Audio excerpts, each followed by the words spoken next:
Hello, everybody. Welcome to this training session. This video is part of a series of lectures on case control studies on injuries in low and middle income countries. Please allow me to introduce myself. I'm Kavi Bhalla, an associate professor in the Department of Public Health Sciences at the University of Chicago. My formal training is in mechanical engineering, but for the last 20 years, I have worked in public health, where my focus has been on measuring injuries in information poor settings and the evaluation of interventions for traffic injuries. Richard, would you introduce yourself? Yes, certainly. Hi, everyone. I'm Richard Matzopoulos. I'm director of the South African Medical Research Council's Burden of Disease Research Unit and an honorary professor at the University of Cape Town School of Public Health. My area of expertise is in injury epidemiology, but of particular relevance to this course, I'm a member of the convening committee for the forthcoming safety conference in Cape Town in September 2026. The other faculty members for this course, who you'll be introduced to in more detail in the sessions that follow, are Professors Raul Goel from the India Institute of Technology in Delhi and Luis A. Guzman from the School of Engineering at Universidad de los Andes, who are both transportation engineers, and Professors Brice Botterman from the Dalai Lama School of Public Health at the University of Toronto, and Alex Kussberg from Drexel University, and with an additional affiliation to Universidad de los Rios. Brice and Alex are both injury epidemiologists. While we are the faculty for this course, we should add that there are several senior epidemiologists who have taken an interest in this initiative and contacted us to offer assistance. So as the program of work develops, we will try to match trainees and mentors when we find topics that are of mutual interest. For practical reasons, we provide materials and content in English, but our faculty can also support first language Spanish speakers. And this is something that we can revisit from time to time as additional researchers join this initiative. So, Kavi, could you maybe start by talking about why we're doing this project? Yes, of course, Richard. Why are we doing this project? Injuries are a huge problem globally. A lot of people don't realize the scale of the issue. We are used to thinking of HIV/AIDS, TB, and malaria as the big problems in global health, which they really are, especially in the poorest parts of the world.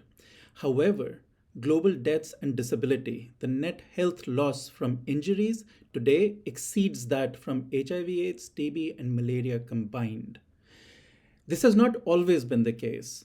Um, Partly the reason is because we have been quite successful globally in reducing communicable diseases, but not so successful in reducing injuries. Success in reducing communicable diseases in the last 2 decades has been twice as fast as success in reducing injuries. But injuries, much like communicable diseases, are preventable. Um,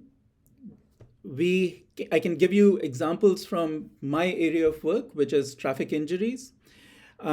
If you look at how well high income countries have done over the last several decades, until the 1960s, road traffic injuries in high income countries were rising, just like they are today in many low income countries. However, since the 1960s, high income countries have reduced road traffic injuries by more than 90%.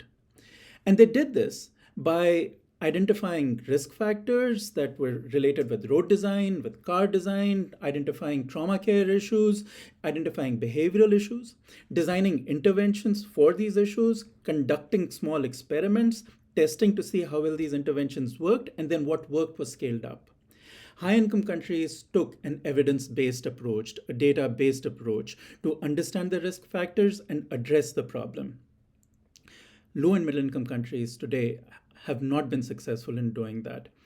It's now in 2025, 15 years since the first UN Decade of Action for Road Safety, and we still have very little evidence of what works in road safety. I'm part of an organization called the Independent Council of Road Safety International. This was established by Dinesh Mohan, who, Richard, you know well. One of the major projects that ECORSI undertook was an evidence gap map of all road safety interventions globally. And what it found, not surprisingly, is that almost all the evidence that exists on what interventions work is from high income countries. Now, This is a fact that is not surprising. I'll tell you what is surprising though. And the thing that really took me back was when we noticed that in this evidence gap map, you see dramatic increases in publications, especially from some countries, some low and middle income countries like China, India, Iran, South Africa. So there's been an explosion of publications in the last few years as countries have given incentives to researchers to publish more. However, almost all of these studies were excluded from the evidence gap map. And the reason was because they were cross sectional studies and just didn't provide causal evidence. What all of this means is that we still don't know what works in road safety. Kavi, what you're saying about traffic injuries is also true for other types of injuries. In low and middle income countries, childhood drowning, burns, falls, and poisoning remain critical and preventable causes of morbidity and mortality. But the epidemiological evidence on the distribution of risk factors and the potential effectiveness of interventions from LMICs really remains limited. When we do devise interventions, we tend to rely on evidence from the evidence base in high income countries, but it might not always be applicable in the very different contexts of the global south. The evidence is similarly sparse in the domain of violence, both interpersonal violence and suicide. A recent global review, for example, found an increasing trend in intervention evaluations for interpersonal and self-directed violence, but less than 10% of the studies originated from low and middle income countries. Furthermore, most of those were driven by other health priorities. For example, most of the African studies, and I know this is true in South Africa as well, that looked at interpersonal violence, when they looked at interpersonal violence prevention, these were complementary dimensions to HIV prevention studies. So the researchers almost had to go and dress their interventions up as HIV interventions in order to obtain the funding. Nevertheless, they found convincing evidence, but that wasn't the overarching purpose. If you look at the protocols, now, given that most LMICs shoulder the injury burden, most of the injury burden, it's imperative that we correct this imbalance and provide the rigorous research that identifies locally relevant risks as well as the context-specific interventions that will optimize prevention efforts. So, Kavi, if we're all in agreement that we need to strengthen the evidence on what works for injury prevention in LMICs, can you please explain why this means we should be doing more case control studies specifically? Richard, we should do case control studies because they offer a practical entry point for generating causal evidence in low and middle income settings. You see here on the screen the hierarchy of study designs for causal evidence. As everybody realizes, randomized controlled trials are the best source of evidence for what works for any health issue or for policies in general. However, RCTs can be very expensive to do and are not always possible. So consider, let's say a researcher wants to study the effect of providing window guards to prevent children from falling from windows in high-rise buildings. Getting a city government to agree to randomize which housing complexes get retrofitted and when is usually very difficult. It's probably impossible to make that happen.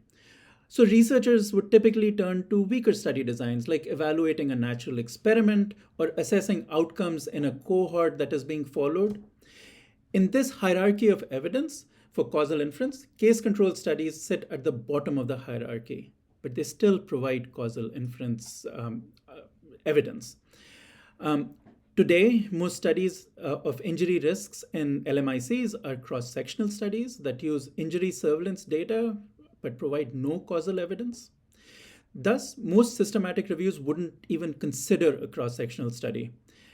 An efficient way to bring these cross-sectional studies into the causal evidence pyramid would be to collect data on uninjured controls and compare the exposure between cases and controls. Therefore, our goal in this project is to help LMIC researchers who typically do cross-sectional studies elevate their studies and bring them into the causal evidence pyramid. This is also a nuanced, this is also an opportunity for us to learn from each other. Each of you has a good understanding of your own contexts to inform understanding of how to develop interventions. You understand context specific risks in your situations, including the strengths, limitations, and quality of your local data sources. And we want to work with you to design studies that help us understand how to address these injury issues. Right, that makes sense. And, before we proceed, I think, Kavi, it's worthwhile reflecting on how this initiative has taken shape. So, as you'll recall, both of us have had the privilege of attending not only several global road safety conferences and global injury prevention conferences like the one that will be hosted in Cape Town next year. These typically draw researchers from a wide range of disciplines alongside first responders, emergency care practitioners, and healthcare providers, and various public health and safety advocates and policymakers. However, the important thing is that as researchers, we've both benefited enormously from attending workshops and meetings linked to the safety conferences, most notably the international collaborative effort on injury statistics and methods, also known as the Injury ICE, which is a regular side event that draws together some of the world's most prominent, dedicated, and pioneering injury epidemiologists. So the last Injury ICE meeting was held in Delhi at the University of Chicago's Delhi office alongside Safety 2024 last year. And, the ICE has always been supportive of researchers from LMICs by waiving fees and sharing funding when available. But this has become more and more difficult as with the dwindling institutional backing. So essentially, this is now a self-funded initiative by the participants. Nevertheless, they remain very welcoming, and we benefited in being able to present a panel discussion at the last ICE meeting on the potential for case control studies to address the dearth of analytic designs from LMICs. And it was largely based on the interest that this panel discussion generated in the ICE meeting that provided the impetus for us to continue the discussion. So now with Safety 2026 being hosted in South Africa, it's the second LMIC in succession, there's some possibility to build momentum on this initiative. I guess the long-term vision, which is also consistent with the work of the Injury ICE, is to build an ongoing collaboration to generate evidence on injury risks and prevention science in LMICs. But for now, the immediate short-term goal is to complete or at least substantially progress a collection of studies for presentation at a workshop linked to Safety 2026, and thereafter in a special collection for the journal Injury Prevention. Kavi, as part of this process, can you please describe what happens next? Yes, Richard. So we have developed a project website that I suspect all of you know about because many of you have signed up already. But if you don't know about it, it's listed on the screen. I encourage you to go to that website. We have circulated a call for collaborations. We received a very large response. At present, we have 85 people who have signed up, and this number continues to grow. The next step is for participating researchers to do this training. After watching this introduction, there are a series of short lectures that cover the following content. First, Brice Quimi will discuss the hierarchy of evidence in causal inference studies. Next, Alice Kiesberg will describe the use of case control studies in injury prevention.